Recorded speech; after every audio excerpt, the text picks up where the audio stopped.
তুমি একে বিরিয়ানি নাম দিয়েছো? জি আমি নিজে বানিয়েছি। ছি ছি, এটা বিরিয়ানি, বদনাম করো না।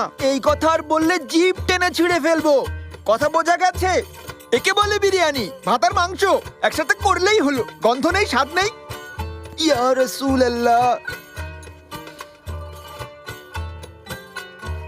একে এখন দয়া করে উঠিয়ে এতে কিছু মশলাপাতি দাও। যাও যাও যাও, কাজ করো কাজ করো।